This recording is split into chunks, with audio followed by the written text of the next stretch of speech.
Just before noon on Wednesday, the Oklahoma Court of Criminal Appeals offered Richard Eugene Glossip a stay of execution.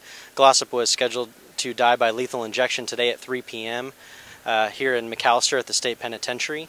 That stay was granted for 2 weeks. The execution has been rescheduled for September 30th. What that means for Glossip is that his legal team now has 2 more weeks to try to prove his innocence, which he has claimed ever since the very beginning of the investigation into the murder of his boss at the Best Budget Inn in Oklahoma City, Barry Allen Von Treese. I'm Director Robert Patton, Director of Oklahoma Department of Corrections. A few minutes ago I received a phone call from my General Counsel that the Oklahoma Court of Criminal Appeals has issued a stay for Richard Eugene Glossip until September the 30th.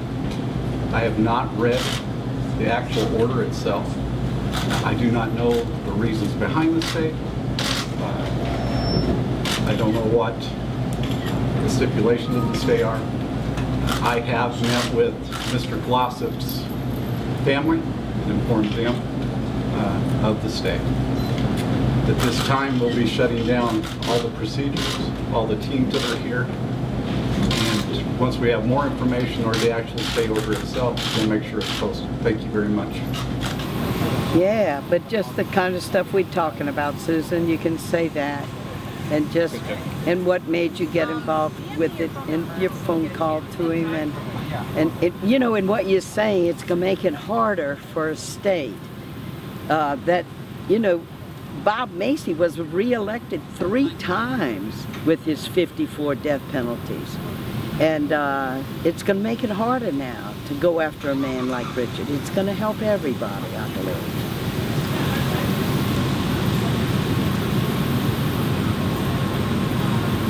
Yeah. Yeah, right.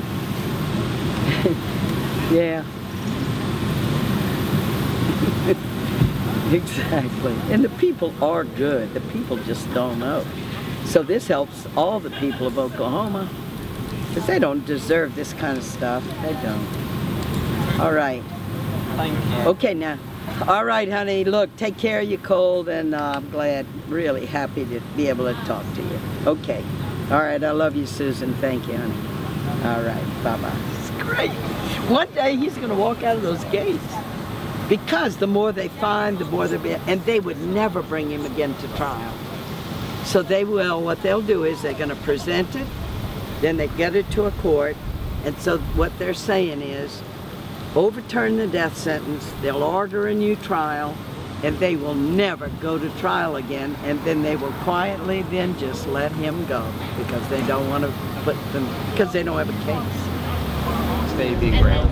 So what work do you have left to do? What are the next 2 weeks going to look like for you? You know, I don't really know, because I haven't planned it yet. I mean, we're basically just living minute to minute here. I suspect we'll get back to work. I think we already know that there has been evidence destroyed in this case that nobody knew about before.